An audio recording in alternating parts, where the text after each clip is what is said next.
वर्षा, ए वर्षा, अरे मैं तेरा मजनू हूँ, मैं तेरा राजा हूँ वर्षा।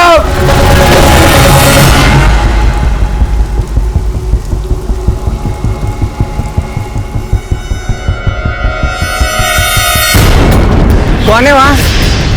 अरे कोई है?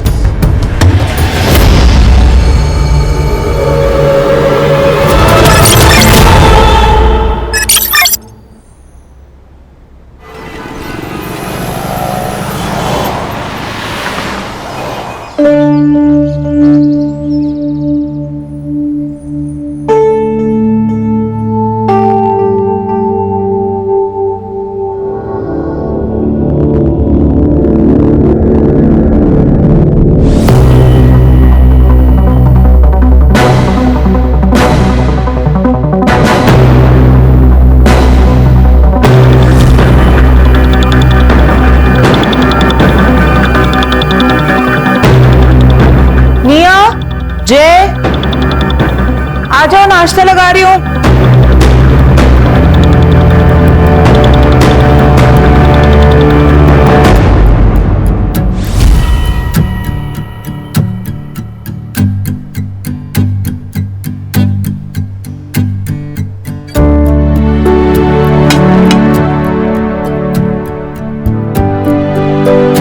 पापा ये देखिए ना, मुझे यूके के कॉलेज में 50% स्कॉलरशिप मिली है। हमें सिर्फ 50% ही पे करना है, मतलब 15 लाख में पूरा कोर्स।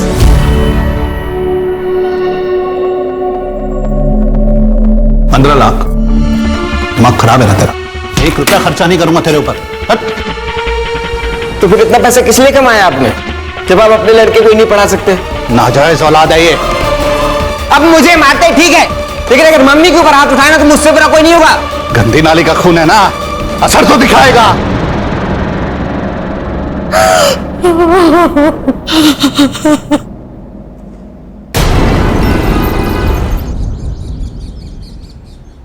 नितिन, नितिन नाश्ता रेडी है, जल्दी आओ।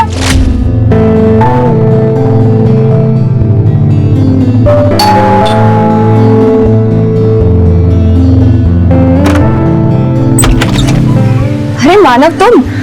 गुड मॉर्निंग वर्षा मैम। Good morning. ये सब क्या है? रास्ते से आ रहा था तो हरी हरी फ्रेश सब्जियां दिखी, सो ले आया।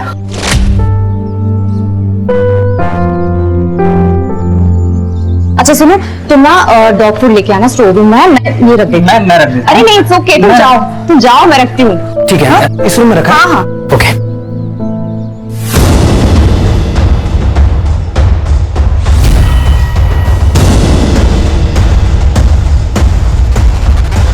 Sorry.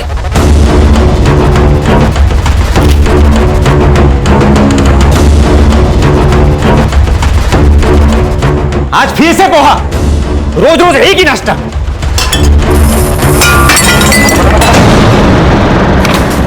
Nitin, poha last week बनाया था, लोगों को इतना भी नसीब नहीं होता, और तुम खाना ऐसे फेंकते हो, वेस्ट करते हो। सुबह सुबह पूरा दिन खराब कर दिया।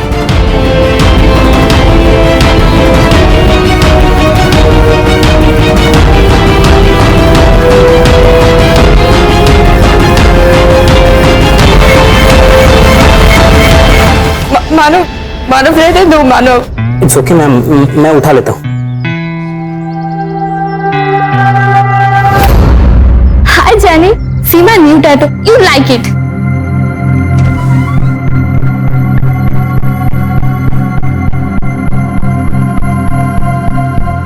Wow baby, such a cute tattoo. You like it?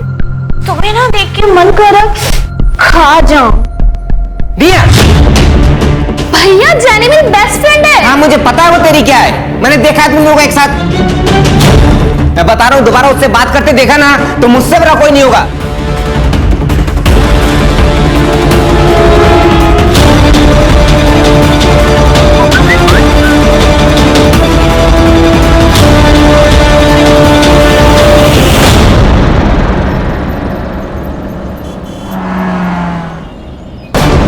दूसरी बार आई है टेलर के पास।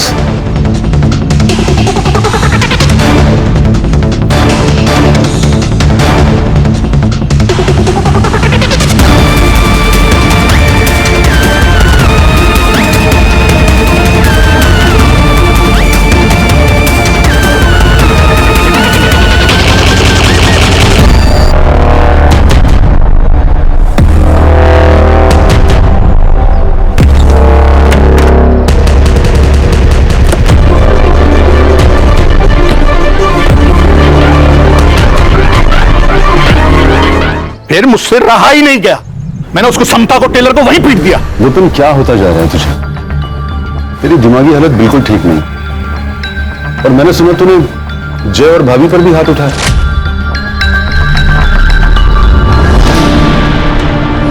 पागल नहीं हूं मैं, दिमागी हालत। और वो दोनों पिटने के काम करते हैं, इसलिए पीटता हूं उनको। बाप की औलाद है वो। ये सब वहम है तेरा, और वहम का कोई इलाज नहीं। ए, ज्ञान मत दे मुझे। कैसा वहम? जय को देखा है ना तूने? जय की एक भी चीज कॉमन है मेरे साथ। किया को देख लिया, छोटी छोटी चीजें मिलती हैं हमारी, उसकी आंखें और मेरी आंखें देखी है तूने? हमारे बर्थ मार्क भी से। जय मेरी औलाद नहीं है, बस।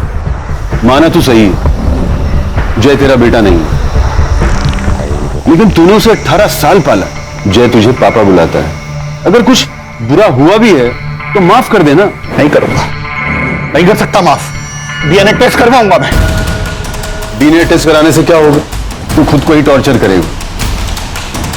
ये बात यही खत्म कर दे, ये सब सोचना बंद कर। अच्छा मुझे एक बात बता, जब जय कंसीव हुआ तो तू यही था ना? शिप पर तो नहीं था? जब उसने कंसीव किया था ना, तब मैं यहां नहीं था। पर तू नहीं समझेगा, तू जा जा जा, तू जा।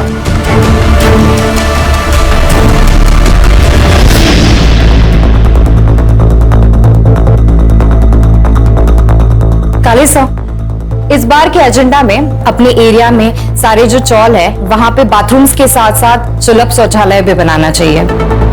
और अगर हम अपने शहर के यूनक्स के लिए कोई स्किल स्कूल खोले तो वहां पे डिसेबल लोग भी ज्वाइन कर सकते हैं, और फिर उन्हें सड़क पर भीख मांगने की कोई जरूरत नहीं पड़ेगी। हाँ, लेकिन हम लोगों को सड़क पर भीख मांगने की नौबत जरूर आ जाएगी। अगर वर्षा मैडम इसी तरह पार्टी का फंड चैरिटी पर लुटाती रही तो? असलम जी, जिस बारे में जानकारी नहीं होना उस बारे में बात नहीं करनी चाहिए। देखिए वर्षा मैडम, मैं पार्टी का सीनियर कार्यकर्ता हूं और पार्टी ने मुझे ट्रेजरर ऐसे नहीं बना दिया है। आपकी तरह ट्रॉफी कार्यकर्ता नहीं हूं मैं, जिसे पार्टी ने सिर्फ सोशल इमेज के लिए रखा है। How dare you! असलम, औरतों से बात करने की तमीज है तुझमें? पार्टी ने हर आदमी को अपने काम के लिए रखा है यहां, और हर आदमी की अपनी एक अहमियत है।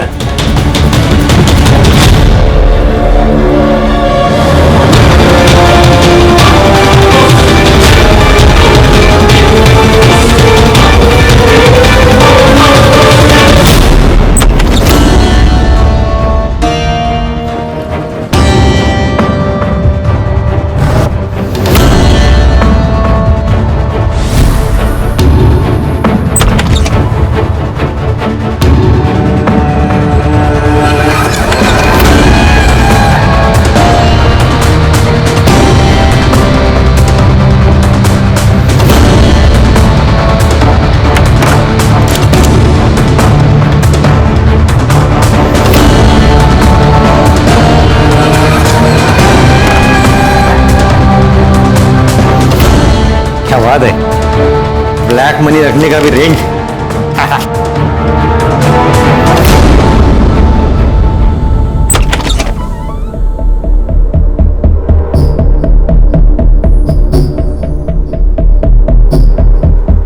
पापा, मैं जानी की पार्टी में जा रही हूँ, तुम्हें जाऊँ?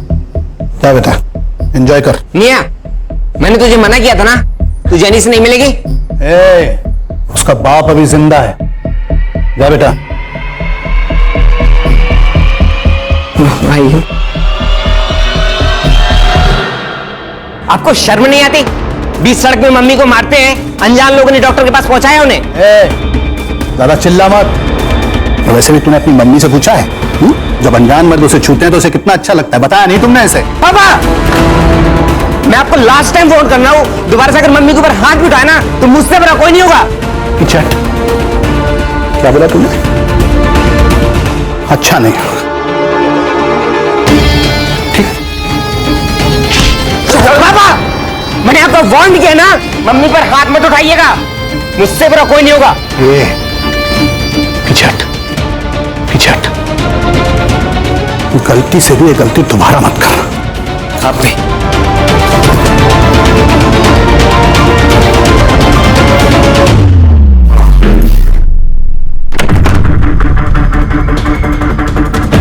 हाँ, वो लड़का मुझसे बर्दाश्त नहीं होता है, खत्म करो उसे।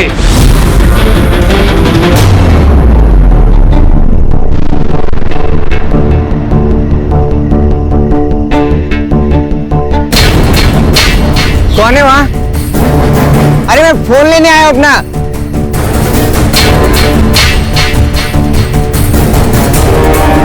अरे कोई है?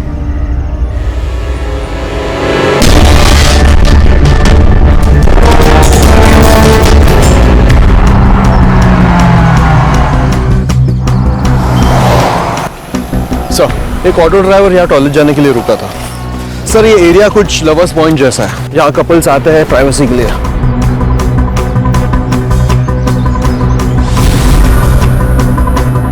ये शक्ल कुछ जानी पहचानी लग रही है। हाँ सर, ये वर्षा शिंदे जी है, हमारे एरिया की सोशल वर्कर और जनजीवन पार्टी की मेंबर। जरा नीट बघा काहीतरी सापडेल, फॉरेंसिक बुलाइए। सर, चोरी का मामला हो सकता है। हो सकता है इन्हें किसी ने यहाँ अकेले आते हुए देखा हो और चोरी कर लियो।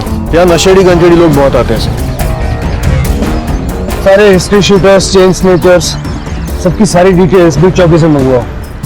यहाँ कोई सीसीटीवी कैमरा तो दिख नहीं रहा है। दोनों तरफ सबसे पहले जो सीसीटीवी कैमरा नजर आए उसका सीसीटीवी फुटेज निकलवाओ। बॉडी को पोस्टमार्टम के लिए भिजवाओ और उसकी फैमिली को कांटेक्ट करके उनको शिनाख्त के लिए बुलवाओ। Okay sir. पंकज, उसके पार्टी ऑफिस से उसकी सारी डिटेल निकलवाओ और उसका सीडीआर भी निकलवाओ। Yes sir.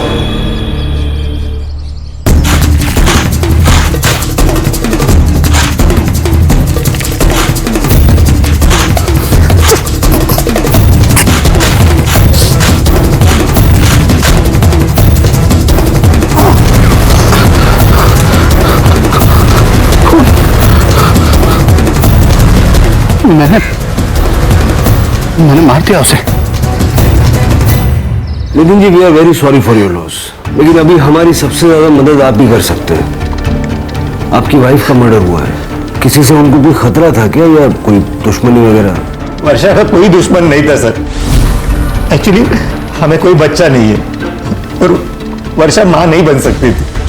वो गरीबों को और रास्ते के जानवरों को मदद करके खुश हो जाती थी। सब वो काम के लिए बहुत पैशनेट थी। रोज सुबह उठ के गरीब बच्चों के लिए और स्ट्रे एनिमल्स के लिए खाना बनाती थी। उसके बाद देवदत्ता काले साहब के ऑफिस जाती थी, उनके पार्टी का सारा काम संभालती थी, शेड्यूल बनाती थी। नितिन जी, आपकी पत्नी कल रात घर नहीं आई, आपको चिंता नहीं हुई? साहब, वर्षा का पार्टी के काम से बहुत ट्रैवल होता था। कभी कभी तो एंड वक्त पे वो प्लान बनाती थी। वो डायरेक्ट पार्टी ऑफिस से लातूर, विदर्भ, कोल्हापुर कहीं भी निकल जाती थी जहां उसको जरूरत पड़ती थी, और वहां पे पहुंचने के बाद मुझे फोन करती थी। उनकी लाश हमें लवर्स पॉइंट पे मिली। कहीं आपको ट्रैवलिंग का बहाना देकर वो किसी के साथ वहां? How dare you say that? आप मेरी वर्षा के बारे में ऐसी घिनौनी बात कैसे कर सकते? आप गुस्सा मत होइए, देखिए हमें हर संभावना को सोचना पड़ता है। चलता हूं मैं। नम्रता, वर्षा सोशली एक्टिव थी, पॉलिटिकल पार्टी भी ज्वाइन की थी। अच्छे लोगों के दुश्मन तो होते ही हैं। उसके ईमेल का एक्सेस ले लो नितिन से और उसके पॉलिटिकल पार्टी के ऑफिस से, देखो कोई थ्रेट में लाया है क्या। Okay sir. अरे मैं कहता हूं रुक जाओ, ये पुलिस स्टेशन है, यहाँ 24 घंटे के पहले कंप्लेंट नहीं लेते। 24 घंटे में कुछ हो गया तो?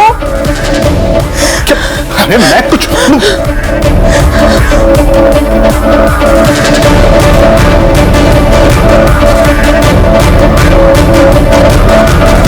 वो भाई साहब, ध्यान किधर है तुम्हारा? सर मेरा बेटा कल रात से घर नहीं आया, एक बार बड़े साहब से मिलवा दीजिए। सर, मेरा नाम समता वर्मा है, ये मेरे पति हैं विपिन, ये मेरा बेटा है जय। कल रात से घर नहीं आया सर। कल इसका फोन गायब हो गया था। इसने मेरे नंबर से अपने फोन पे ट्राई किया लेकिन फोन नहीं लग रहा था, कई बार ट्राई किया। फिर अचानक रात में 11 बजे इसके फोन से मेरे फोन पे कॉल आया। हाँ, ये मेरा ही फोन है। अच्छा, मैं कल आ सकता हूँ क्या लेने? ओके, अच्छा। हाँ ठीक है, तो फिर मैं अभी आ जाता हूँ। हाँ, मेरा फोन ना किसी ठेले वाले को मिला है जॉगर्स पार्क के पास में, तो मैं लेकर आता हूँ। लेकिन अभी इतनी रात में? अरे वो रात की ट्रेन से ही गांव जा रहा है, तो आप टेंशन मत लो, मैं चाबी लेकर जाऊंगा, आप सो जाओ। ध्यान रखना और जल्दी आना। टेंशन मत लो, आप आराम कीजिए, मैं लेकर आता हूँ। ओके? मुझे लगता है उसके साथ कुछ गलत हुआ है सर। आप प्लीज पता लगाइए सर, प्लीज पता लगाइए वो कहाँ है, प्लीज पता लगा लीजिए कहाँ है वो। देखिए आप फिक्र मत कीजिए पंकज, ये फोटो और बाकी डिटेल सब जगह सर्कुलेट कर दो। हम उसको ढूंढना शुरू करते हैं और जैसे ही कुछ पता चलेगा आपको तुरंत बताएंगे। प्लीज। मानो तुम तो वर्षा जी के असिस्टेंट रहे हो ना? जी सर। पिछले दिनों उनका किसी से कोई लड़ाई झगड़ा, कोई रंजिश? नहीं सर, ऐसा तो कुछ नहीं, बट ये वर्षा मैम की डायरी है जिसमें उनके सारे अपॉइंटमेंट्स और पिछले हफ्ते वो किन किन लोगों से मिली और कुछ डिटेल्स हैं। पक्का कोई झगड़ा नहीं था ना? अरे नहीं नहीं सर, कैसी बातें कर रहे हैं आप? वर्षा बहन तो हम सबकी बहुत चाहती थी। अरे वर्षा बहुत हेल्पफुल थी, लेकिन उसका पति एक नंबर का हलकट्टा, बहुत परेशान करता था उसे। परसों रात को ही उनकी लड़ाई हुई थी, वर्षा ने उसे घर से बाहर निकाला था। वर्षा, वर्षा, वर्षा मेरे को माफ कर दे वर्षा, मैं फिर ऐसा नहीं करेगा। वर्षा, वर्षा मेरे को माफ कर दे वर्षा, प्लीज मेरे को माफ कर दे। साहब उस दिन वर्षा मैडम का झगड़ा हुआ था बूढ़ी औरत के साथ यहाँ पे, मैंने ठीक से सुना नहीं, लेकिन वो औरत बहुत गुस्से में थी, कुछ पोते के बारे में बात कर रही थी। अपने पोते को मैं अपनी जला कर आई हूँ, उसका ऑपरेशन बिगड़ गया है छोटे अस्पताल में, पर हमने 5 लाख पूरे दिए थे उसके इलाज के लिए डॉक्टर से बात करके। हाँ 5 लाख दिए थे, लेकिन उसमें से 2.5 लाख ले गए हैं मुझसे। अम्मा, अम्मा सुनिए, अम्मा सुनिए, इधर आइए। गुड़िया के बारे में मुझे वर्षा ने कुछ नहीं बताया सर, वो उसकी ऑफिस की बातें मुझे नहीं बताती थी। मेरे पास आपको बताने के लिए कुछ नहीं है सर। तो वर्षा जी के साथ आपका झगड़ा क्यों हुआ था, ये तो आप बता ही सकते हैं ना? साहब मेरा और वर्षा का रिश्ता ऐसा ही था, हम लोग लड़ते थे, झगड़ते थे, लेकिन फिर सुलह भी करते थे। उस दिन मैं थोड़ा ज्यादा पिया हुआ था तो वर्षा गुस्सा हो गई। लेकिन आपने तो कहा था कि वो घर पर आई नहीं थी। अब मैं शॉक में था साहब, वो दिन टाइमिंग मुझे कुछ मालूम नहीं। ठीक है चलो।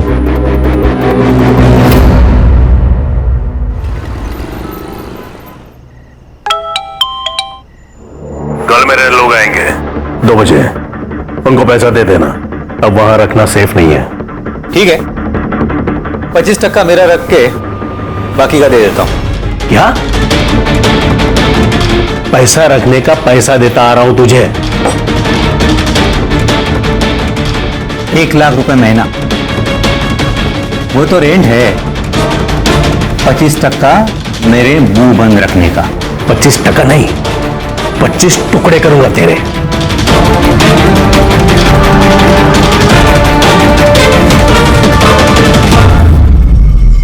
सर मैंने लवर्स पॉइंट जाके जय के बारे में कुछ दुकानदार और ठेले वालों से बातचीत की। सर वो हर शाम को वहां जॉगिंग करने के लिए जाता था, लेकिन सर किसी के साथ ज्यादा इंटरेक्शन नहीं होता था उसका। मुझे तो लगता है वो किसी लड़की के साथ भाग गया होगा। ऐसा है तो उसका बैंक स्टेटमेंट निकालो, आदमी कहीं भी जाएगा पैसों की जरूरत तो पड़ेगी। Right sir. हाँ पंकज, सर हमने वर्षा का शेड्यूल और उसकी डायरी चेक की, लेकिन हमें कुछ ऑफ नहीं लगा। लेकिन सर वर्षा का पति हमें थोड़ा गड़बड़ लग रहा है। मर्डर वाले दिन उसका वर्षा के साथ बहुत बड़ा झगड़ा हुआ था और ये बात उसने हमसे छुपाई थी, और एक बूढ़ी औरत ने भी वर्षा पर अटैक किया था। सर और एक और बात, जनजीवन पार्टी में एक सीनियर लीडर है असलम, वो भी वर्षा को कुछ खास पसंद नहीं करता था सर। उसकी बॉडी लैंग्वेज देख के लग ही रहा था कि वर्षा के जाते उसको प्रमोशन मिल गया। सीसीटीवी चेक करो, देखो वर्षा कब घर आई, कब उस बूढ़ी औरत ने उस पर अटैक किया और घर से वो वापस कब निकली। Yes sir.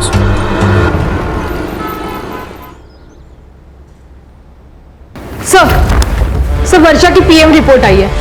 डेथ 3 अगस्त को रात 11:30 से 1:30 बजे के बीच में हुई। सर धारदार चाकू से 2 स्टैब हुए। Cause of death excessive blood loss. Sir एक अजीब बात है, फॉरेंसिक टीम को क्राइम सीन पे 2 अलग-अलग ब्लड सैंपल मिले हैं। किलर का होगा, अपने डेटाबेस में सारे हिस्ट्री शीटर्स के साथ में मैच करवा लो। सर मुझे पर्सनली ऐसा लगता है कि ये किलर का नहीं किसी और विक्टिम का हो सकता है। पंकज, क्राइम सीन को दोबारा अच्छे से चेक करो। अगर ये दूसरा खून किसी विक्टिम का है तो उसको ढूंढ निकालना हमारे लिए बहुत जरूरी है। क्विक। एक मजे की बात बताऊं, कल मैं और समता पुलिस स्टेशन गए थे जय की रिपोर्ट लिखाने। पुलिस वाले के सामने बार बार गिड़गिड़ा रही थी समता, मेरे बेटे को ढूंढो, मेरे बेटे को ढूंढो। एक भी बार उसने ये नहीं बोला कि हमारे बेटे को ढूंढो। फिर से ये सब लेकर बैठ गया। तेरा बेटा घर से लापता है, तुझे उसकी फिक्र होनी चाहिए। कभी सोचा है समता भाभी कितनी परेशान हो रही है? ऐसी फिक्र मेरा बेटा होता तो फिक्र होती। अम्मा, अपने वर्षा मैडम को मारा था ना? हाँ, मैंने मारा था। इसके पति को भी मारना चाहिए। पर अम्मा, हुआ क्या था? इसने मेरे पोते के इलाज के लिए 5 लाख रुपया वो नेता से दिलवाए और फोटो भी खींचा। फिर उसका पति आकर मुझसे 2.5 लाख लेकर चला गया और मेरा पोता मर गया। सर, हमने उस बूढ़ी औरत की डिटेल्स निकाली। वर्षा से लड़कर वो अपने घर चली गई थी, लेकिन जिस दिन वर्षा का मर्डर हुआ उस दिन वो अपने घर नहीं आई। उनका कहना है कि वो शमशान के बाहर बैठी थी, लेकिन अब तक कुछ कंफर्म नहीं है। इस बूढ़ी औरत पे नजर रखो। सर, एक और बात, ये वर्षा चैरिटी तो करती थी, लेकिन लोगों से 50% कट लेती थी। अच्छा सर सबकी CDR reports. Sorry sir, system down होने की वजह से लेट हो गया। कुछ मिला? सर, वर्षा की सबसे ज्यादा बात उसके असिस्टेंट मानव से होती थी, उसके बाद देवदत्त तकाड़े और बाकी सब कॉल उसके पार्टी के वर्कर के साथ होती। और सर, उसका हस्बैंड नितिन, लेकिन सर मर्डर के दिन वो घर पे ही था। सर, एक इंटरेस्टिंग बात पता चली, वर्षा को 2 अगस्त दिन में जय वर्मा के नंबर से फोन आया था। सर, बात सिर्फ 10 सेकेंड तक चली और मर्डर के दिन दोनों का लास्ट लोकेशन वही था, अपना लवर्स पॉइंट। सर, कहीं जय ने तो वर्षा को नहीं मारा, मारकर भाग गया हो सकता है वर्षा ने जैसे भी कट लिया हो या लेना चाहती थी। सबसे पहले तो वर्षा की बॉडी के पास जो दूसरा ब्लड सैंपल हमें मिला, वेरीफाई करो वो जय का है या नहीं, और जय और वर्षा का कोई कनेक्शन है क्या ये पता करो। उसके घर जाओ, उसके माँ बाप से बात करो, उनका ब्लड सैंपल लो, वो पूरे घर की और खास करके जय के कमरे की अच्छे से तलाशी लो। जैसे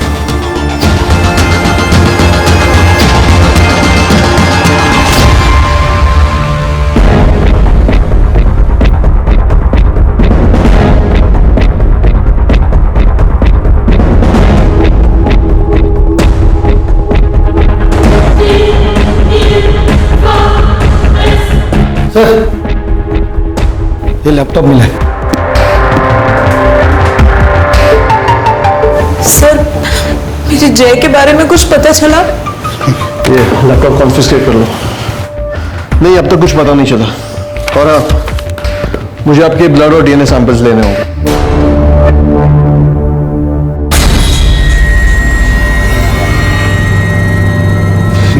नहीं, मैं अपना ब्लड सैंपल नहीं दूंगा। और क्यों चाहिए आपको? किस लिए चाहिए आपको मेरा ब्लड का सैंपल?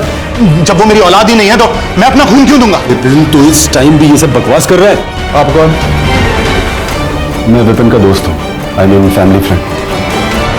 ये सब क्या पागलपन लगा रखा है यार? क्योंकि इनको मेरे जय की फिक्र ही नहीं है। हाँ, मेरे मेरे मेरे सुना सुना सुना सुना तूने फिर से इसने कहा मेरे जय की, मेरे जय की। सच क्यों नहीं बताती कि किसकी नाजायज औलाद है वो? कहाँ मुंह काला किया था तूने? जवाब दे, जवाब चाहिए मुझे। जवाब चाहिए तो सुनो, जय प्रीमेच्योर बेबी है, 7वें महीने में डिलीवर हुआ था वो। उस वक्त तुम शिप में थे और तुम्हें मुसीबत में नहीं डालना चाहती थी, इसलिए मैंने तुम्हें नहीं बताया। ज्यादा ज्ञान मत दे मुझे, वरना फिर पीछे हटो, समझ गए? देखो, हमारे पास कोर्ट ऑर्डर्स हैं, ब्लड सैंपल तो आपको देने ही होंगे।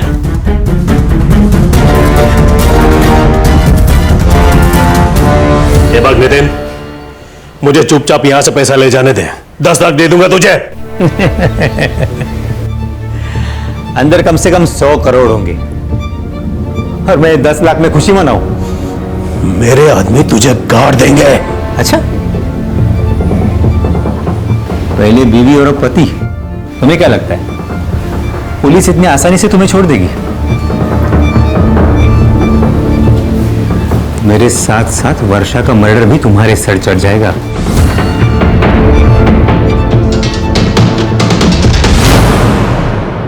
विपिन जय को अपना बेटा ही नहीं मानता था। हाँ सर, पर आज उन दोनों के बीच बहुत बड़ा झगड़ा भी हुआ।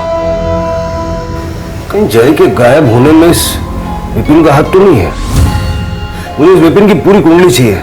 सर प्लीज टीवी ऑन करिए। वर्षा शिंदे, जो कि जनजीवन पार्टी की उभरी हुई युवा नेता थी, का कुछ दिन पहले ही मर्डर हो गया था और आज उनके घर पर हुई रेड में लगभग 100 करोड़ रुपए बरामद हुए। वर्षा शिंदे जनजीवन पार्टी के महाराष्ट्र हेड देवदत्त काले की बहुत ही करीबी मानी जाती थी। इस रेड में देवदत्त काले और उनकी पार्टी पर कई सवाल खड़े हुए। आईटी डिपार्टमेंट पार्टी के सभी वरिष्ठ नेताओं से आजकल किसी की अच्छाई पे भरोसा नहीं कर सकते। ये 100 करोड़ रुपया कमाने के लिए वर्षा ने इतने दुश्मन बनाए होंगे, उनमें से किसी ने टिप दी है। क्या आपको लगता है इन्हीं में से किसी ने टिप दी होगी? 100%। सर, हेलो, क्या? ठीक है, हम अभी आ रहे हैं। सर, जय की डेड बॉडी मिली है। स्टैप किया गया, बाकी कुछ पता नहीं चल रहा है। सर, पर ये बॉडी गलना स्टार्ट हो चुकी है, 2-3 दिन पुरानी लगती है।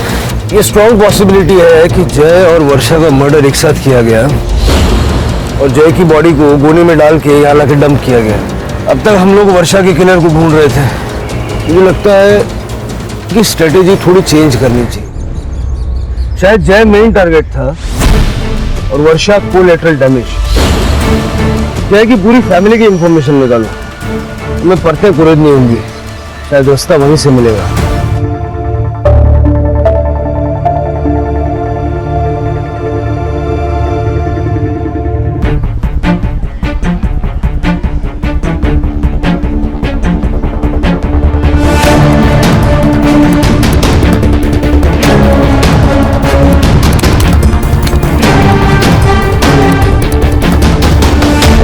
वर्षा शिंदे और उसके प्रेमी जय वर्मा की हत्या कर दी गई।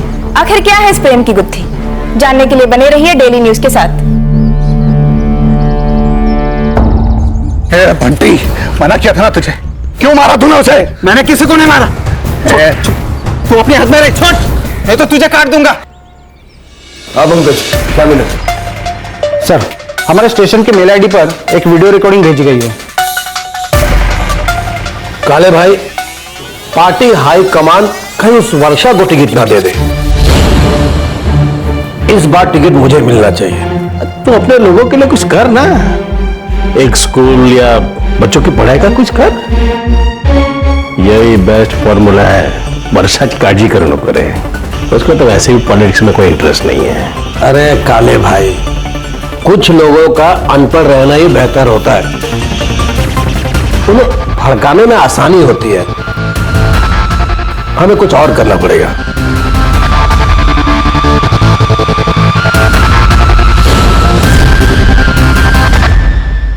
ये किसने भेजा है?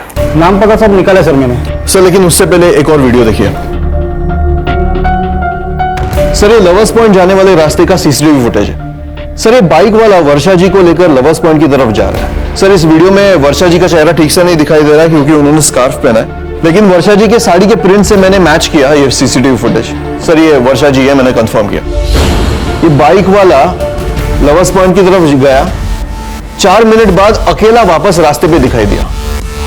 फिर फुटेज में आगे 7 मिनट बाद ये अकेला वापस लवर्स पॉइंट की तरफ गया और बाद में दिखाई नहीं दिया। ये बाइक किसकी?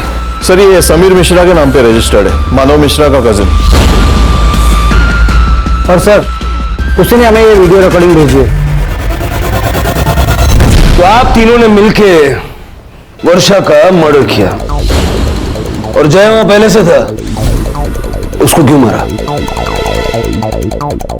येड़ा जालस की गया, हम लोग पॉलिटिशियंस हैं, क्रिमिनल्स नहीं। आजकल फर्क पता कहां चलता है? क्यों नितिन? ऐसा मैंने क्या किया है? मैंने तो वो किया जो वर्षा ने मुझे बताया। मैं तो इन लोग को जानता भी नहीं। असलम को पैसे के बारे में मालूम था, असलम ने टिप दिया, बाद में रेड पड़ी, है ना? गद्दार! चुप कर काले, मुझे पता चल गया था कि तू मेरे को टिकट नहीं देगा। अरे टिकट पाने के लिए पहले काम तो कर। अरे इतना पैसा जो तेरे खिलाया, काम भी करूं, पैसा भी खिलाऊं, क्या क्या करूं? तो ऐसा नहीं क्या पैसा देके उसके फायदे भी तूने बहुत किए हैं। छोड़ो मैंने तुझे, तेरी वजह से मेहनत कर रहा था। मानव को अरेस्ट कर लिया है। यहाँ पर क्यों चला? लंबी चार्जशीट बनेगी।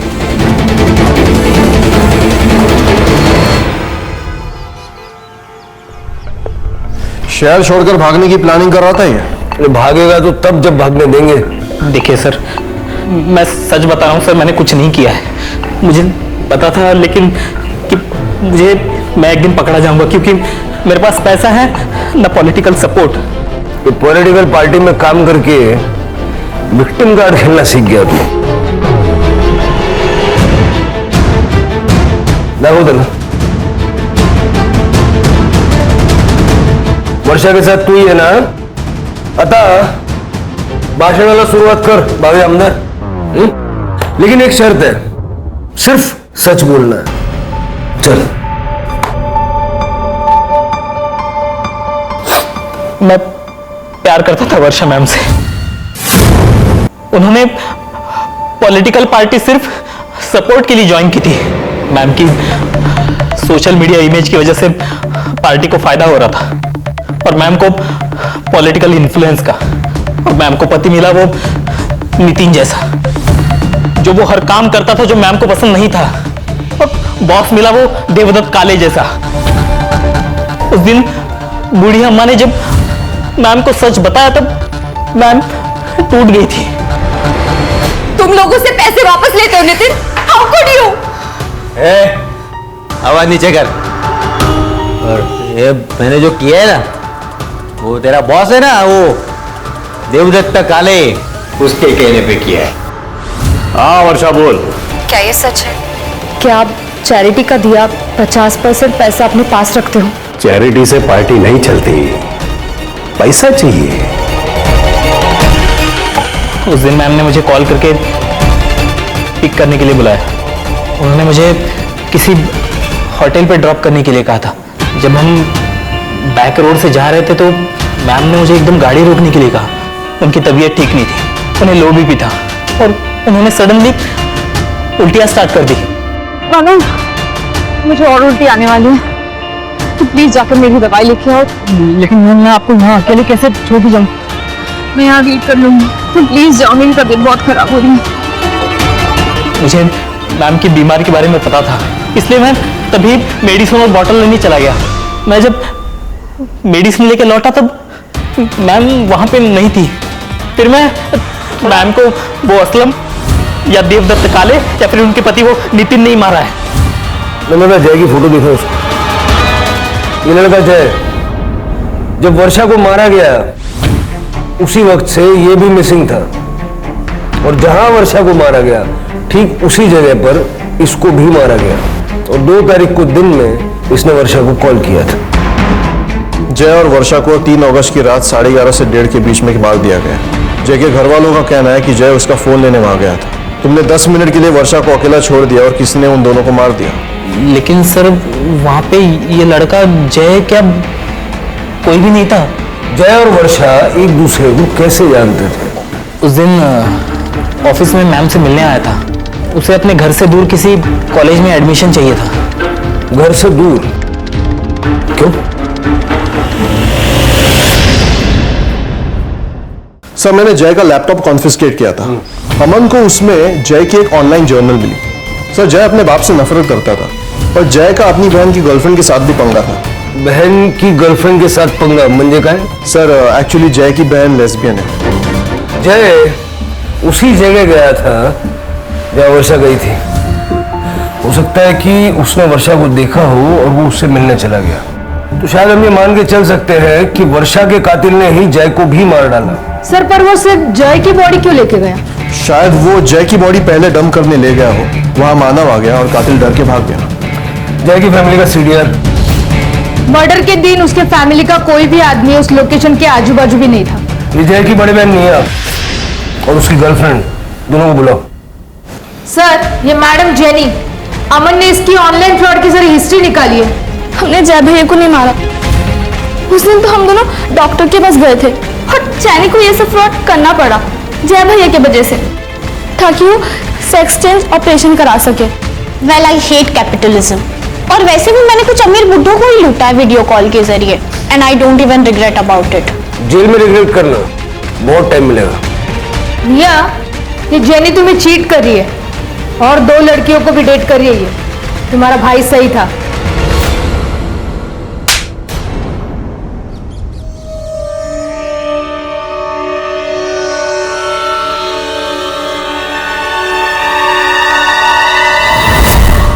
उस विपिन वर्मा ने तुझे उसके बेटे को मारने की सुपारी दी थी ना? नहीं साहब, ऐसा कुछ नहीं है। ए, झूठ मत बोल। फोन रिकॉर्ड, इस गली का सीसीटीवी फुटेज सब है हमारे पास। बर्डे, ये ऐसे नहीं बोलेगा, इसको गाड़ी में डाल दो। नहीं बोलता हूँ साहब, उस दिन उन्होंने सिर्फ अपने बेटे की नहीं, अपने बीवी को भी मारने की सुपारी दी थी। इन दोनों को मारना है। और साहब, अगले दिन उन्होंने वो सुपारी भी कैंसिल करवा दी थी। तो तूने जय को नहीं मारा? नहीं साहब, कैंसिल सुपारी के लिए मैं बोला किसी को क्यों मारूंगा। विपिन जी अपने ही बेटे की सुपारी दी। एक नहीं 2 बार बंटी ने सब उगल दिया है। आपने जय को मारा और उसी वक्त वर्षा वहां आ गई तो वर्षा को भी मार दिया। पता नहीं, मेरे को गुस्सा था उसके ऊपर। वो मेरा खून नहीं था इसलिए। जय आप ही का बेटा था। आप दोनों के डीएनए प्रोफाइल जय के साथ परफेक्टली मैच होते हैं। अपने बेटे का खून कर दिया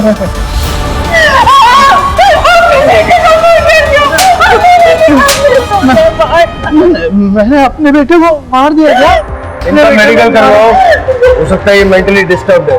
मैंने अपने बेटे को मारा। सर, जय का सिम ऑन हुआ है।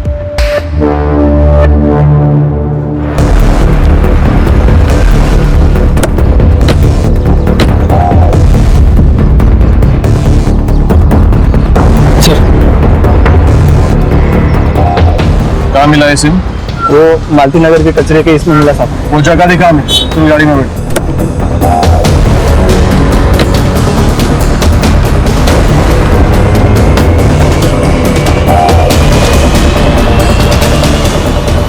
ये सिम कार्ड मालती नगर में मिला था ना? जी सर। लवर्स पॉइंट के एरिया से इस सिम कार्ड का यूज करके जय को बैकआउट पे बुलाया गया और उसका मर्डर करके उसकी बॉडी को मर्डर आइलैंड के जंगल में डंप किया गया। Yes sir. बॉडी अपने आप तो गई नहीं होगी। ट्रक, टेम्पो, ठेला, रिक्शा, गाड़ी, कोई ना कोई व्हीकल तो यूज हुआ होगा। Right sir. लवर्स पॉइंट के एरिया से मर्डर आइलैंड के जंगल के बीच जितने भी कनेक्टिंग रोड्स हैं सबका सीसीटीवी फुटेज चेक करो और उसको टाइम ऑफ डेथ से मैच करके देखो। कोई ना कोई गाड़ी तो ऐसी दिखेगी। सर, लवर्स पॉइंट जाने वाले रास्ते का सीसीटीवी फुटेज 3 कार्स कॉमन मिली है, लेकिन ये कार हमारे किलर की है।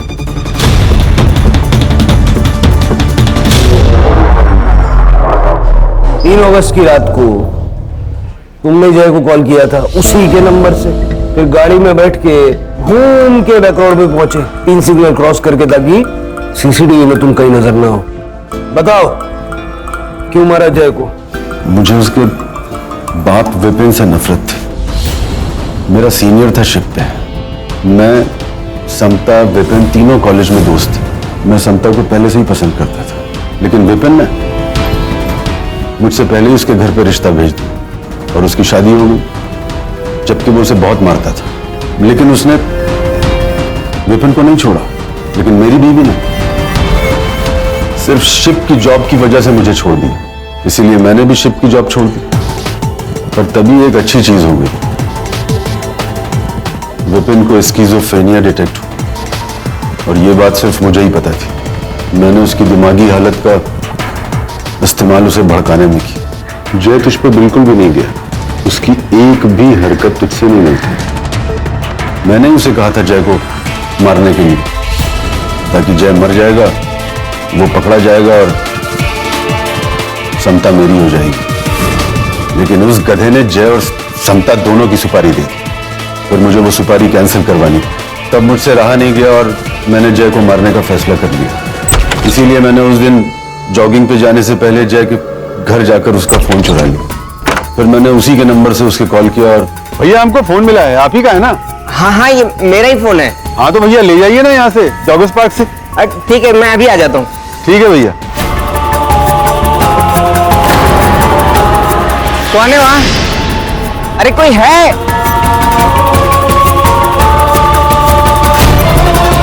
वर्षा को क्यों? वर्षा ने जय की बॉडी देख ली थी।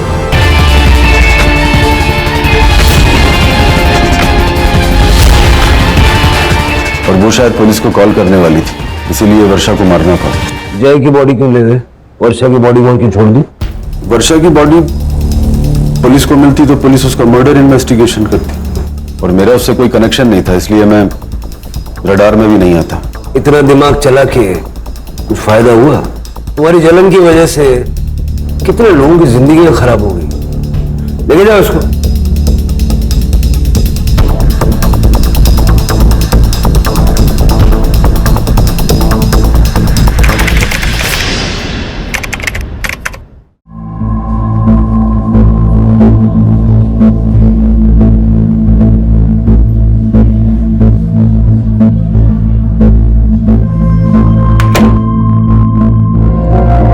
सब तैयारियां हो चुकी हैं, चलो शुरू करते हैं।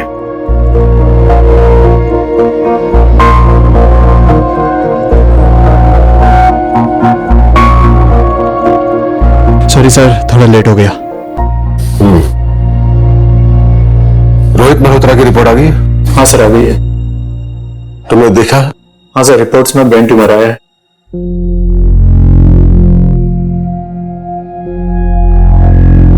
ऑपरेशन लेट करो। लेकिन सर, मैं कैसे कर सकता हूँ सर? एमएस की है ना, तो कहीं तो शुरुआत करनी पड़ेगी।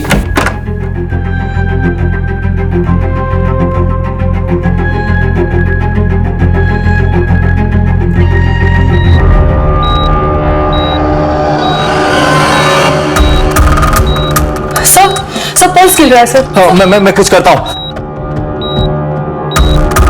सर, मैं डॉक्टर प्रफुल्ल को बुलाती हूँ। हाँ, जल्दी बुला के ले आओ। डॉक्टर प्रफुल्ल! डॉक्टर प्रफुल्ल!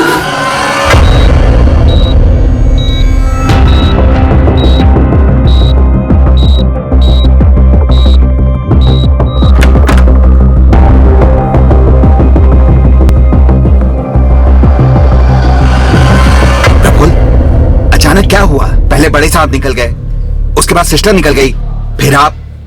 क्या हुआ क्या है? बच्चे बच नहीं पाए। क्या? इतना छोटा सा ऑपरेशन मर कैसे सकती हो?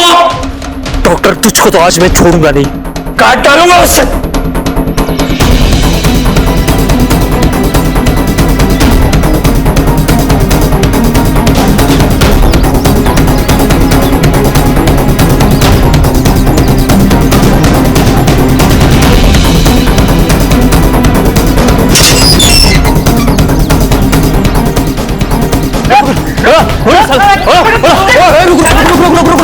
अबे पागल है क्या? देख नहीं रहा किसका घर है? अंदर जाएंगे तो फंस जाएंगे। गुड्डे की पहुंच बहुत ऊपर तक है। तो क्या हुआ? इतना डर क्यों रहे हैं? घुस के खींच आते ना उसको। देख, तुझे जाना है तो जा, हम लोग रिस्क नहीं लेंगे। अरे यार, पैसे कैसे मिलेंगे? चल बाद में आते हैं। अरे रुक विजय, बाहर आ, नहीं तो दरवाजे तोड़ के अंदर आ जाएंगे।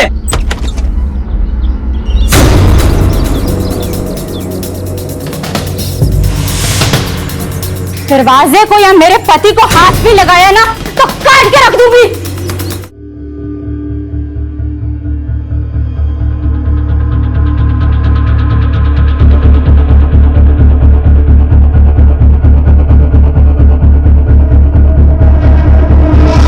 क्या हो रहा है यहाँ पर? शास्त्री जी, आपके दामाद विजय ने हम लोगों से लाखों रुपए लिए और अब वापस नहीं कर रहा है। हाँ बिल्कुल नहीं दे रहा है वो। और शांति रखिए, मैं विजय को लेके आता हूं, लेकिन तब तक आप सब लोग शांति से खड़े रहेंगे, कोई हंगामा नहीं। माँ जी प्लीज बाबूजी को समझाइए ना, इस बार पैसे दे दे, मैं जल्दी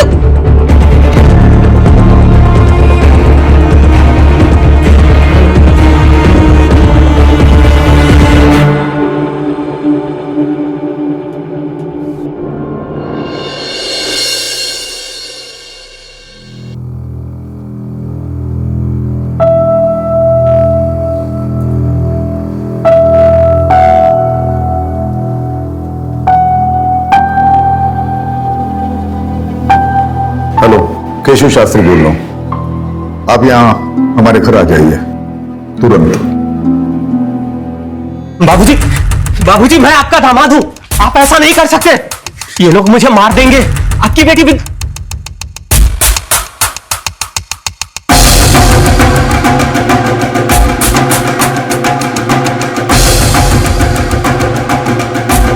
सुन, मेरा दामाद होने के नाते तुझे एक शरीफ और जिम्मेदार इंसान होना चाहिए था, और तू एक नंबर का धूर्त और धोखेबाज आदमी है, जिसकी सजा तुझे मिलनी चाहिए। ले जाइए इसे।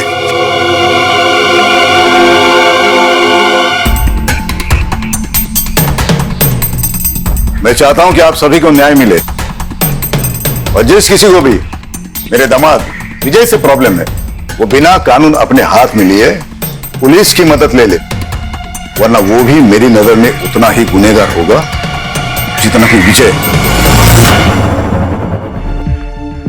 बाबूजी, बाबूजी आपने ये सही नहीं किया। विद्या, अपने बाबूजी से ऐसे बात करते हैं? विद्या, सही क्या है गलत क्या है तुमसे सीखने की जरूरत नहीं है मुझे। और बाबूजी ने वही किया जो एक शरीफ इंसान को करना चाहिए। मक्खन लगाना बंद करो, अगली बारी तुम दोनों की। तुम्हें क्या लगता है मुझे पता नहीं कि मेरी गैर मौजूदगी में तुम दोनों मेरे दवाखाने में क्या करने जाते हो? सारे पेपर्स मैंने ऑडिट के लिए भेज दिए हैं। ऑडिट का रिपोर्ट आएगा तो तुम दोनों को भी भेज दूंगा जेल में हवा खाने के लिए।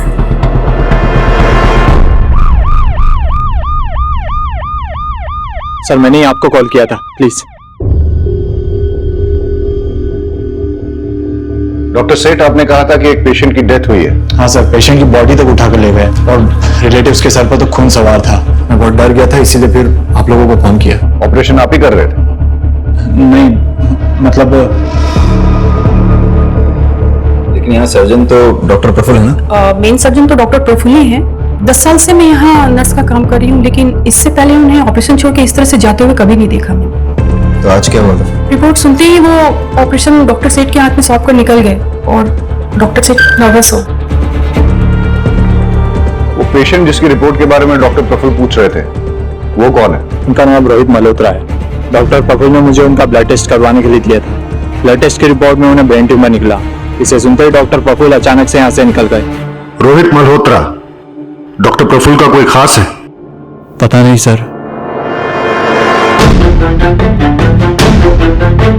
डॉक्टर प्रफुल्ल एक रैंडम आदमी रोहित मल्होत्रा, उसकी रिपोर्ट्स के बारे में जानने के बाद एक 5 साल की बच्ची को चलते हुए ऑपरेशन के बीच छोड़कर चले गए। पता करो ये रोहित मल्होत्रा कौन है। रहीमी, डॉक्टर प्रफुल्ल के कॉल डिटेल्स निकालो और लोकेशन ट्रेस करने की कोशिश करो, और ये आदमी जो डॉक्टर प्रफुल्ल के पीछे भागा है, पता करो कौन है। Okay sir. Sir doctor Prafull के लैंडलाइन फोन के लास्ट डायल नंबर के मुताबिक उन्होंने न्यूरोलॉजिस्ट डॉक्टर मीनल शाह से कांटेक्ट किया था। जब हमने मीनल शाह से बात करने की कोशिश की, उन्होंने पेशेंट के बीच की कॉन्फिडेंशियलिटी का हवाला देकर हमसे बात करने से मना कर दी। रोहित मल्होत्रा की रिपोर्ट्स मिली? हॉस्पिटल के सारे कंप्यूटर्स चेक करो, पेशेंट रिकॉर्ड्स में कहीं ना कहीं जरूर कुछ मिलेगा। ये आप क्या कह रहे हैं? ऐसा पहले कभी नहीं हुआ। ऑपरेशन छोड़ के बीच में वो कभी नहीं गए। वो कल रात से गायब है। आपने उन्हें एक भी बार कॉल नहीं किया, या उन्होंने भी आपको कांटेक्ट नहीं किया? क्योंकि ये नॉर्मल है सर। पिछले 2-3 महीने से वो काफी बिजी चल रहे थे, और कई बार तो 2-3 दिन तक वो घर भी नहीं आते थे। हमारी तो फोन पर भी बात नहीं होती थी। डॉक्टर प्रफुल्ल किसी प्रॉब्लम में थे? कोई टेंशन, कोई स्ट्रेस? नहीं सर, ऐसी तो कोई बात नहीं थी। अच्छा, आप उनके किसी पेशेंट रोहित मल्होत्रा के बारे में कुछ जानती हैं? रोहित? नहीं सर। हेलो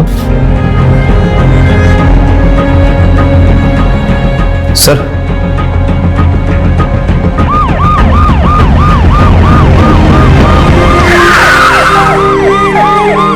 ये सब धरना कर रहे हैं। जब तक आप लोग डॉक्टर प्रफुल्ल को गिरफ्तार नहीं कर लेते, तब तक हम लोग ना यहाँ से जाएंगे और ना पिंकी का अंतिम संस्कार करेंगे। तो जैसे ही हमें मिल जाते हैं, हम उनके खिलाफ मेडिकल नेग्लिजेंस का केस चलाएंगे। लेकिन गलती पिंकी के मामा मंगू की भी है। हॉस्पिटल में तोड़फोड़ करने का इल्जाम है उस पर। और अगर गलती से उसने डॉक्टर प्रफुल्ल के साथ कुछ उल्टा सीधा किया ना तो बहुत बुरा फंसेगा। इसलिए आप हमें बता दीजिए कि मंगू कहाँ है। मुझे नहीं पता। हम उसकी बॉडी का पोस्टमार्टम करवाएंगे जिससे कि डॉक्टर प्रफुल्ल के खिलाफ केस और स्ट्रांग हो जाए। पिंकी को न्याय ऐसे मिलेगा, इस तरह धरना देने से नहीं। गांव वालों पर नजर रखो।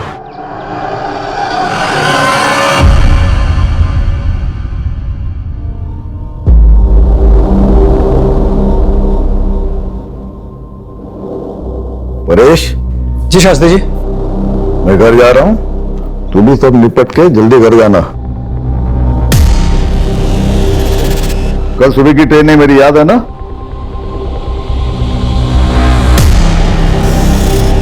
जी शास्त्री जी। हाँ, एक मिनट अभी लेता हूँ। नमस्ते। जी देखिए ना, केवल लगवा लिया, दुकानदारी बढ़ गई, लोग आने शुरू हो गए। बढ़िया है, बस इसी तरह तरक्की करो। मेरी शुभकामनाएं तुम्हारे साथ है।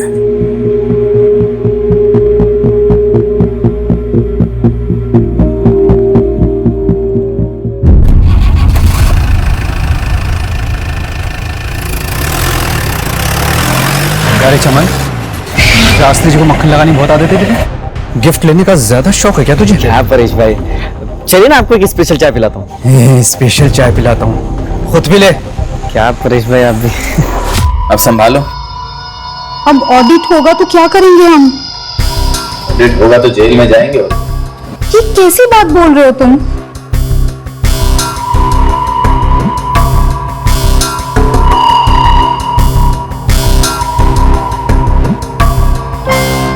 कुछ बोलोगे तुम? मुझे बहुत डर लग रहा है। तू टेंशन मत ले, तब संभाल लिया मैंने। कल अपनी जिंदगी बदलने वाली है। सच्ची?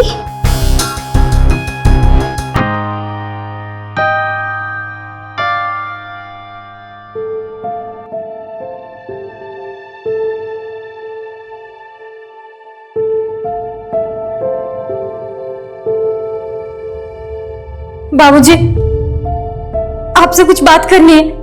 बताओ ना, इस रूम में किसी को भी आने की इजाजत नहीं है। बाबूजी, आप प्लीज विजय को छुड़वा लीजिए, प्लीज। चलो चलो यहां से बाबूजी, बाहर चलो। बाबूजी मेरी बात तो सुनिए। बाबूजी प्लीज मेरी बात बाहर सुनिए। जाओ।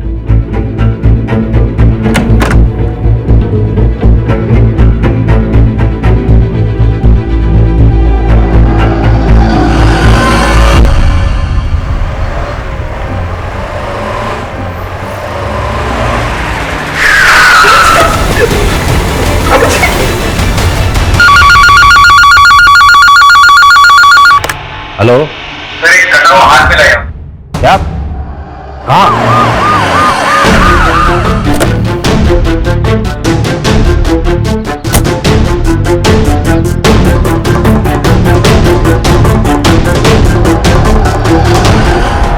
फॉरेंसिक को बुलाओ। जी सर। कट को देखकर ऐसा लग रहा है कि हाथ को किसी घरेलू हथियार से काटा गया है। ये सब नाखून उखाड़े गए हैं, मतलब टॉर्चर।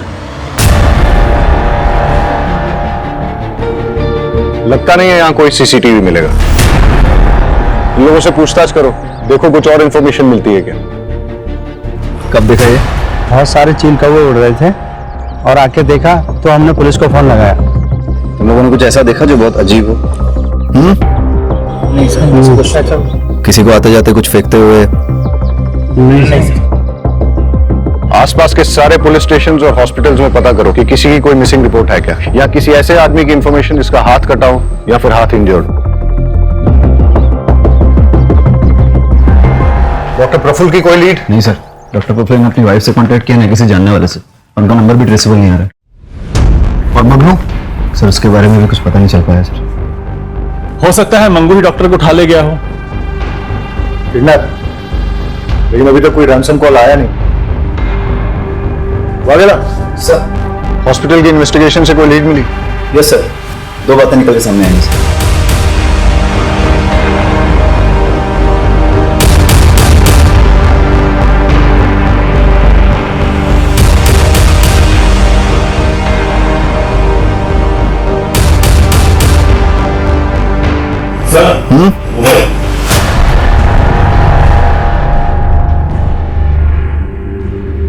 डेटा निकाला इसका?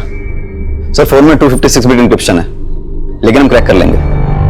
सर एक बात और, रोहित मल्होत्रा की रिपोर्ट्स की हार्ड कॉपी तो नहीं मिली, लेकिन लैब के कंप्यूटर से कुछ हाथ लगा है।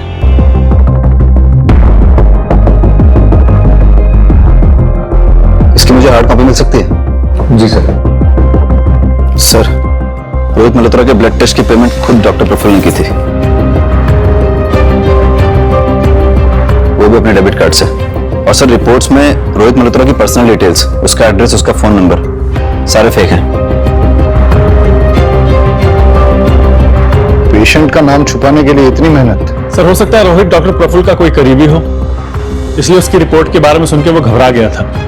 तो सर डॉक्टर प्रफुल्ल के मोबाइल में उसका नंबर सेव होना चाहिए। हो सकता है इस मोबाइल में सेव हो। लेकिन डॉक्टर प्रफुल्ल ने अभी तक अपनी वाइफ, दोस्तों या रिश्तेदारों को कांटेक्ट नहीं किया है, और उसकी वाइफ कह रही थी कि इससे पहले वो कभी भी ओटी से ऑपरेशन छोड़ के गए नहीं हैं। Very interesting. रोहित मल्होत्रा की एज 46 साल, डॉक्टर प्रफुल्ल की एज भी 46 साल, दोनों का ब्लड ग्रुप AB नेगेटिव, और ये डॉक्टर प्रफुल्ल के मोबाइल के लास्ट 3 डिजिट्स 436, रोहित मल्होत्रा के मोबाइल के आखिरी 3 डिजिट 643। इतना बड़ा कोइंसिडेंस नहीं हो सकता। डॉक्टर प्रफुल्ल और रोहित मल्होत्रा का DNA मैच करके देखो, अगर मैच नहीं होता है तो फिर रोहित मल्होत्रा को ढूंढना पड़ेगा। मैच हुआ तो डॉक्टर प्रफुल्ल ही रोहित मल्होत्रा है, और उसे ब्रेन ट्यूमर है।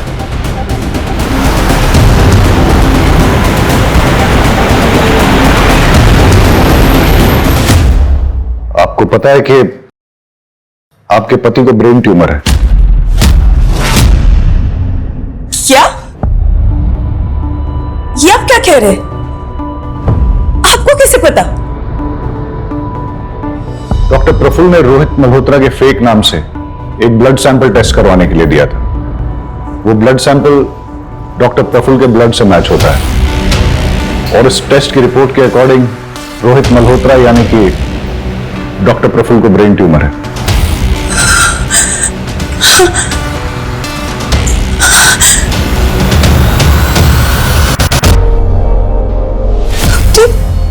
बीमारी तक मुझसे छुपाने लगे।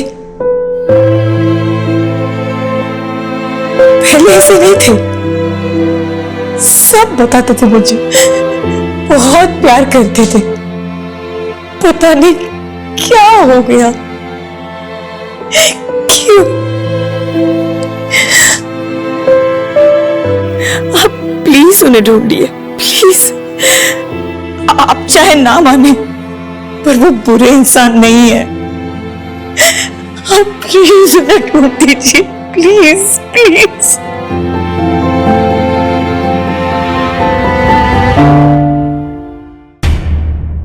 सर कटे हुए हाथ के फिंगरप्रिंट्स पुलिस डेटाबेस से मैच किए जा रहे हैं। हो सकता है हमारे रिकॉर्ड में से किसी के साथ इसका मैच हो जाए। और सर फॉरेंसिक की रिपोर्ट के मुताबिक हाथ कटने वाले आदमी की उम्र लगभग 60 साल की थी, और जब उसका हाथ काटा गया तो वो जिंदा था। और सर डिस्ट्रिक्ट पुलिस स्टेशन और हॉस्पिटल से भी किसी 60 साल के आदमी के गायब होने या हाथ कटे हुए इंजर्ड आदमी के बारे में नहीं पता चला है, लेकिन कटे हुए हाथ पे जो अंगूठी मिली है उस पर एक ज्वेलर का मार्क है। हम पता लगाने की कोशिश कर रहे हैं कि वो कौन से ज्वेलर का है।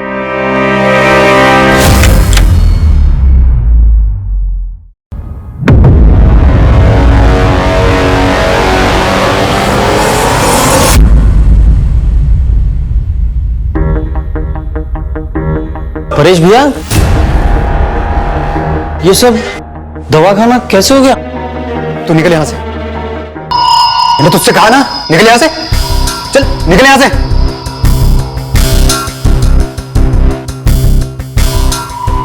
कैश कितना था लॉकर में?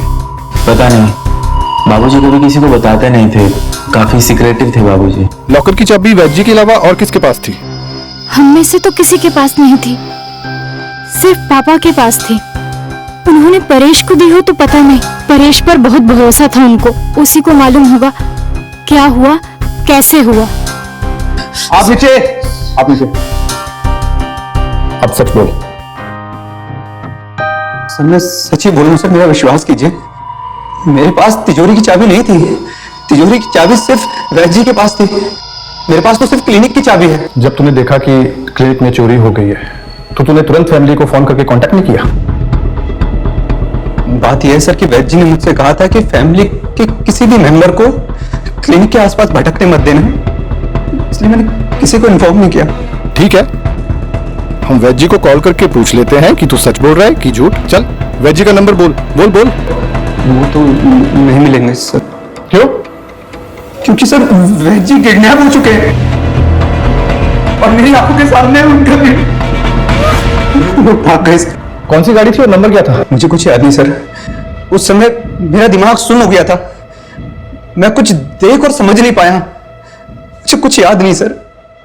हाँ, गाड़ी छोटी थी, मतलब कार थी, इतना मुझे याद है।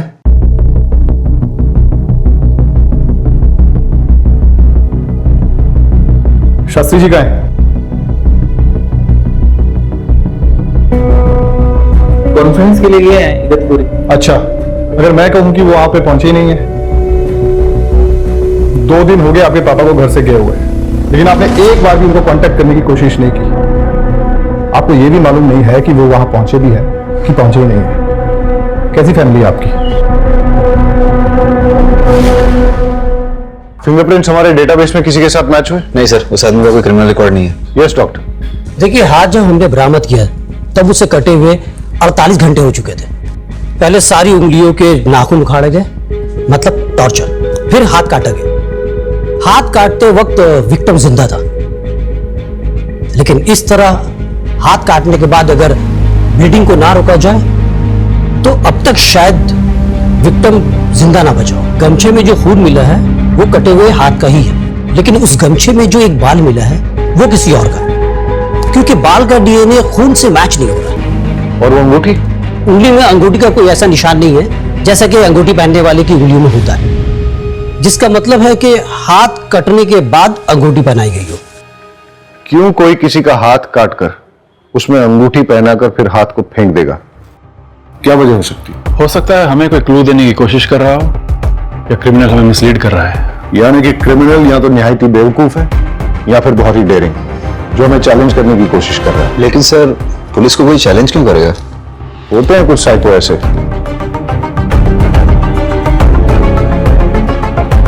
वागेला सर, इस अंगूठी के ट्रेडमार्क से पता करो कि किस ज्वेलर की है, और पता करो किसने खरीदी और कब खरीदी।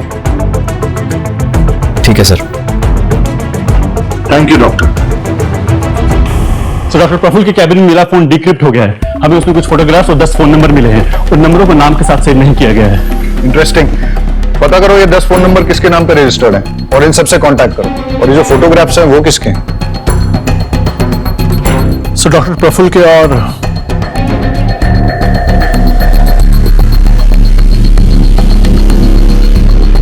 और भी इंटरेस्टिंग। सर ज्वेलर का पता लग गया है। हमने पूछताछ की तो उसने बताया कि सीमा कपाड़िया नाम की औरत ने उस अंगूठी को खरीदा था। लॉस। इस अंगूठी को पहचानती हैं आप? हाँ, बिल्कुल, मैंने ही तो खरीदी थी ये बहुत टाइम पहले, लेकिन काफी टाइम से ये मुझे मिल नहीं रही। आप लोगों को कहाँ से मिली है? डॉक्टर प्रफुल्ल पारिक को जानती हैं? नहीं तो मैं किसी डॉक्टर प्रफुल्ल को नहीं जानती। लेकिन ये फोटोज तो कुछ और ही बोल रही हैं।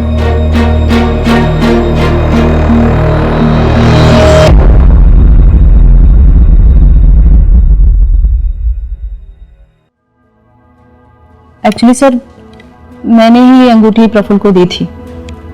वो कॉलेज टाइम में हम साथ थे, हमारा अफेयर चल रहा था, लेकिन कुछ टाइम बाद मेरी शादी मिस्टर कपाड़िया से हो गई और प्रफुल्ल की भी शादी हो गई, लेकिन हमारा मिलना जुलना अभी भी जारी था। लेकिन आपने डॉक्टर प्रफुल्ल को पहचानने से भी इनकार क्यों किया? प्रफुल्ल कुछ टाइम पहले से मुझसे पैसे मांगने लगा, कह रहा था कि उसके हॉस्पिटल में कुछ लॉस चल रहा है। मैंने स्टार्टिंग में तो पैसे दे दिए, लेकिन वो मुझसे बार बार पैसे मांगने लग गया। जब मैंने मना किया तो मेरी कुछ फोटोज उसके पास थी, मुझे ब्लैकमेल करने लग गया। तो फिर आपने क्या किया? मैं क्या करती सर, किसी ना किसी तरह पैसे का अरेंज करके उसको देती रही, लेकिन उसकी डिमांड्स बढ़ती जा रही थी। इसलिए आपने उसको गायब करवा दिया या फिर मार ही दिया? नहीं नहीं, बिल्कुल भी नहीं सर। सर मैंने ऐसा बिल्कुल नहीं किया है सर, ट्रस्ट मी, मैंने कुछ भी नहीं किया सर, कुछ नहीं किया। अंगूठी तो डॉक्टर प्रफुल्ल की ही है और कटा हुआ हाथ किसी और का है। दोनों में कोई ना कोई कनेक्शन तो होना चाहिए। कैसा कनेक्शन सर? आपको लगता है ये हाथ काट कर डॉक्टर प्रफुल्ल ने डम किया है? पाठक, डॉक्टर प्रफुल्ल के गायब होने से पहले वो हाथ काटा गया है और डॉक्टर प्रफुल्ल किसी का हाथ काट के उसे अपनी अंगूठी क्यों पहनाएंगे? वो अपने ही खिलाफ कोई क्लू क्यों प्लांट करेंगे? हो सकता है कोई ऐसा तीसरा आदमी हो जिसका इन दोनों के साथ कनेक्शन हो।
सारा गाना चुप, रोना गाना बंद कर।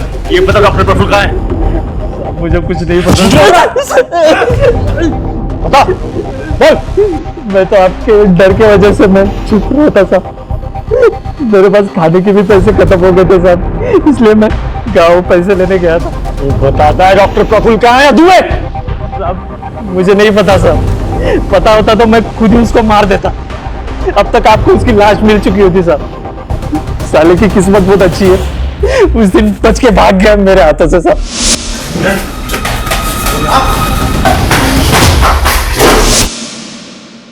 झूठ बोल रहा है तू, क्योंकि जितनी चोट डॉक्टर प्रफुल्ल को लगी थी उस हिसाब से वो ज्यादा दूर तक भाग नहीं सकते थे। पक्का तेरे ही हाथ लगे होंगे। मैंने ढूंढा था साहब, पर मिला नहीं मुझे, और आप मुझसे सवाल पूछ रहे। अरे उससे जाके पूछिए ना जिसके वजह से मेरी 5 साल की भांजी मर गई साहब।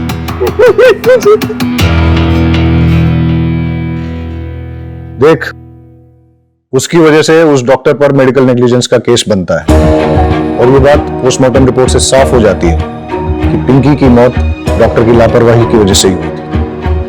लेकिन तू इससे ये मत समझना कि डॉक्टर के गायब होने के केस से तू बरी हो जाएगा। डॉक्टर के साथ मारपीट और हॉस्पिटल में तोड़फोड़ करने के चार्ज में अंदर करो इसे। चलो चल।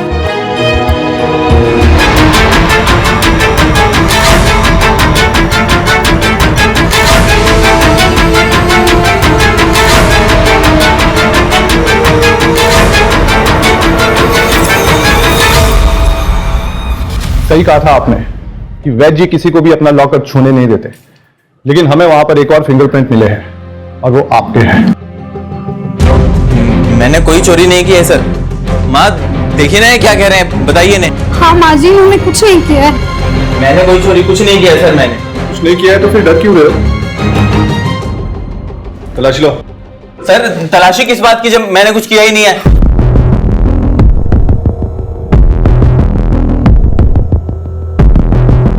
सर आपको जरूर कोई गलतफहमी हुई है, आप मेरी बात समझने की कोशिश कीजिए। मैं आपको ये देखिए इसकी अलमारी से क्या मिला है।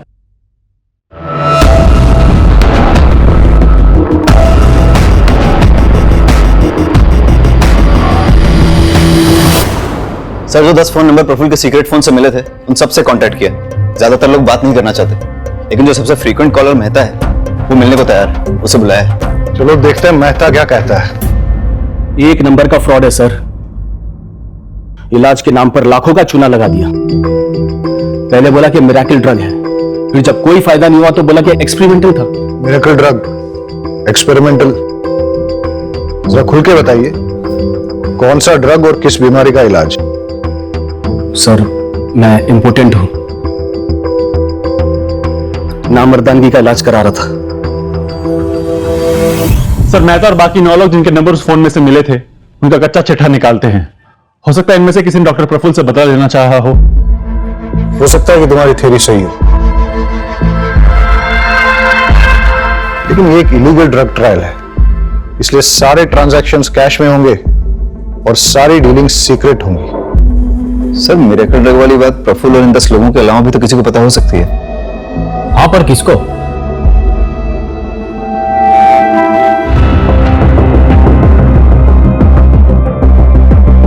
वो 10 आदमी जिन पे ये ड्रग एक्सपेरिमेंट चल रहा था, उनमें से किसी ने भी डॉक्टर प्रफुल्ल ने आपको कोई धमकी वगैरह दी? दिनेश मेहता नाम का एक आदमी कुछ दिन पहले घर आया था। आपको मेरी बात समझ में आ रही है नहीं आ रही है? देखिए मिस्टर मेहता, आप मुझे इस तरीके से धमका नहीं सकते। आपने कंसेंट लेटर साइन किया है, ये बात आप भूलिए मत मिस्टर मेहता। फिर आप भी मत भूलिए कि इलीगल कामों में कंसेंट लेटर नहीं चलता। अब आपकी गर्दन मेरे हाथों में, मुझे मेरा पैसा वापस करिए वरना अंजाम भुगतने के लिए तैयार हो जाओ। प्रफुल्ल ने क्या कुछ नहीं किया पैसे कमाने के लिए, पर क्या मिला इस पैसे से? सब बर्बाद कर दिया, कुछ नहीं बचा। बचा है। डॉक्टर प्रफुल्ल ने आपके नाम पे 5 करोड़ की इंश्योरेंस पॉलिसी ली है। आप कहना क्या चाहते हैं? कुछ नहीं, मैं सिर्फ इतना याद दिला रहा हूं कि उनके जाने के बाद भी आपको पैसों की तंगी नहीं होगी। 5 करोड़ रुपए बहुत होते हैं। आप मुझ पे शक कर रहे हैं? जब तक हमें किसी के खिलाफ कोई ठोस सबूत नहीं मिल जाते, तब तक हमारे लिए सब सस्पेक्ट है।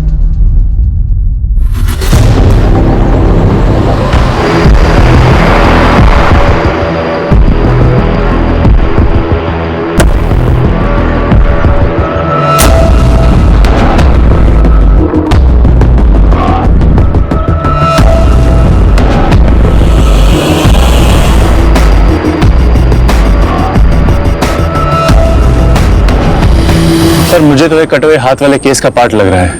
देखिए ना, इस पैर को ऐसी जगह डंप किया जहां पे आसपास सीसीटीवी कैमरा होना मुश्किल है। वादेला रही, आसपास चेक करो, कुछ और क्लू मिलता है क्या?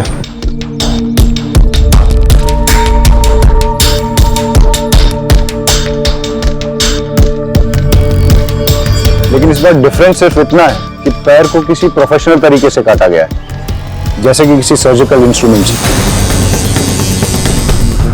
हो सकता है कि हम सही हो, ये कटा हुआ पैर और वो कटा हुआ हाथ एक ही बॉडी का हो। डीएनए मैच करा के देखते हैं और देखते हैं कि फॉरेंसिक की इन्वेस्टिगेशन से क्या मिलता है।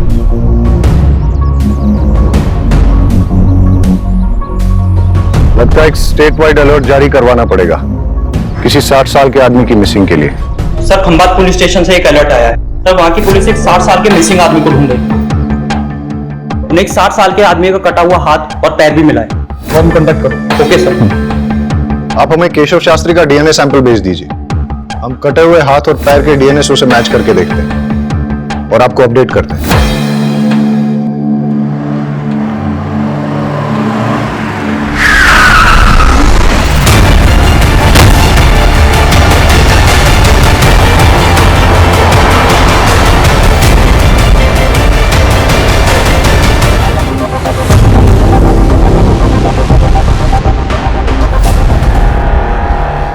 आपने जो डीएनए सैंपल भिजवाया था वो मैच कर गया है। इस बार भी पैर काटते वक्त वो आदमी जिंदा था।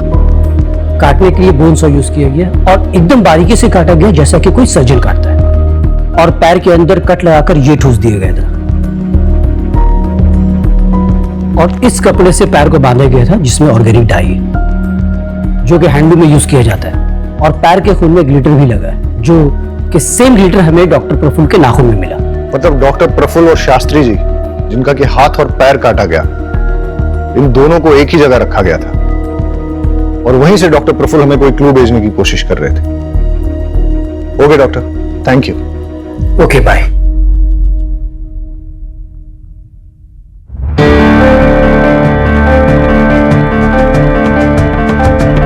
ये बीड्स, हैंडलूम और इस कपड़े में जो ऑर्गेनिक डाई लगी है, ऐसा काम तो आसपास के एरिया में एक ही गांव में होता है।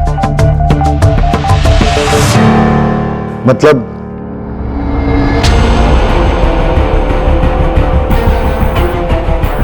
इंस्पेक्टर शेखर। Yes sir. मैंने आपको यहां इसलिए बुलाया है क्योंकि हमें विक्टिम की लोकेशन का पता चल गया। आप लोग भी चलिए हमारे साथ। सर।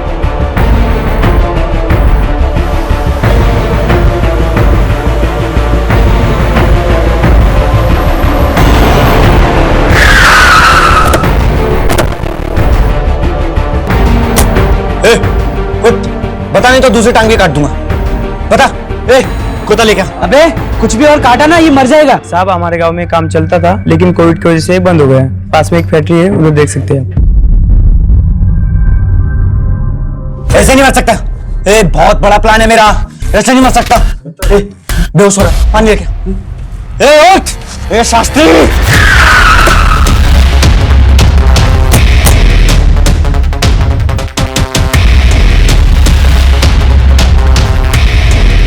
शास्त्री भाई ये मर जाएगा, अभी छोड़।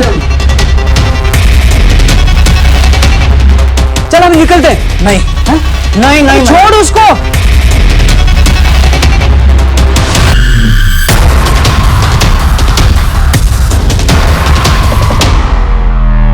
छोड़, अबे चल। चल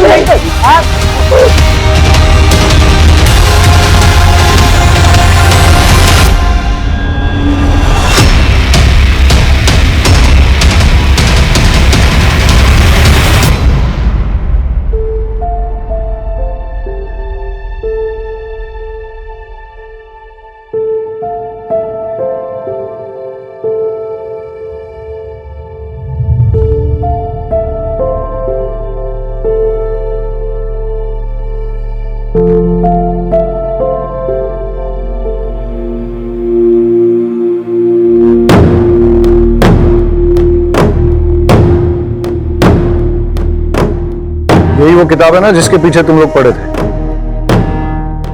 इस किताब में आयुर्वेदिक सीक्रेट्स हैं जिससे कि शास्त्री जी इलाज किया करते थे। तुम लोगों को क्या लगा तुम इस किताब को हासिल करके शास्त्री जी जैसे अमीर बन जाओगे? सर, प्लान छोटा नहीं था।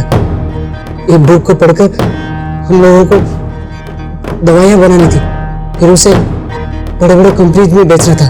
प्लान मस्त था, लेकिन साहब गुस्से में आकर सब गड़बड़ कर दिया चमन भाई। अबे ये क्या किया तूने? पागल हो गया क्या तू? कुछ पता ही नहीं रहा। अबे ये डॉक्टर बुलाना पड़ेगा, नहीं तो ये मर जाएगा। चल पास का हॉस्पिटल से डॉक्टर बुला के लाते हैं। डॉक्टर तुझको तो आज मैं छोड़ूंगा नहीं।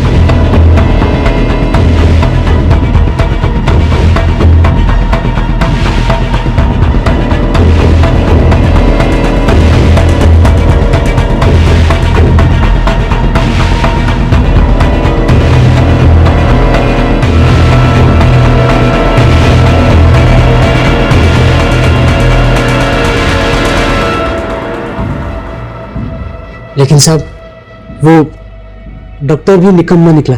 तो इसलिए तुम लोगों ने डॉक्टर प्रफुल्ल को भी मार दिया? मेरे प्लान के बीच में कोई नहीं आ सकता, चाहे वो डॉक्टर हो चाहे शास्त्री। मैं दवाई बना के बेच कर हूं। सर लगता है पागल हो गया है।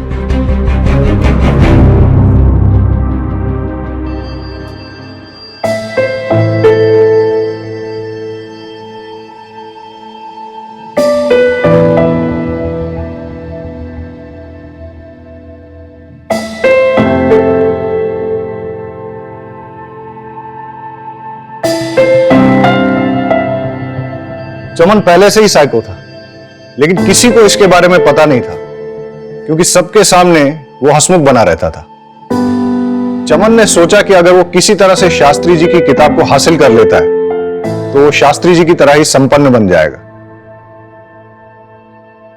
लेकिन उसे यह नहीं पता था कि विद्या को चोरी या जबरदस्ती से हासिल नहीं किया जा सकता। विद्या के लिए गुरु बहुत जरूरी होता है। अगर किसी तरह से चमन को यह किताब मिल भी जाती, लेकिन बिना गुरु के वो उसका कोई फायदा नहीं उठा पाता। लालच से अकल पर पर्दा पड़ जाता है और यही चमन के साथ भी हुआ। इसीलिए अब चमन पर आईपीसी की धारा 326 voluntarily causing grievous hurt through dangerous weapon, धारा 368 किडनैपिंग, धारा 343 रॉन्गफुल कन्फाइनमेंट, धारा 330 और 348 टॉर्चर, धारा 302 मर्डर, इसके तहत चार्जेस लगाए जाएंगे। क्राइम पेट्रोल के ऐसे ही मजेदार एपिसोड्स देखने के लिए हमारे चैनल को सब्सक्राइब करें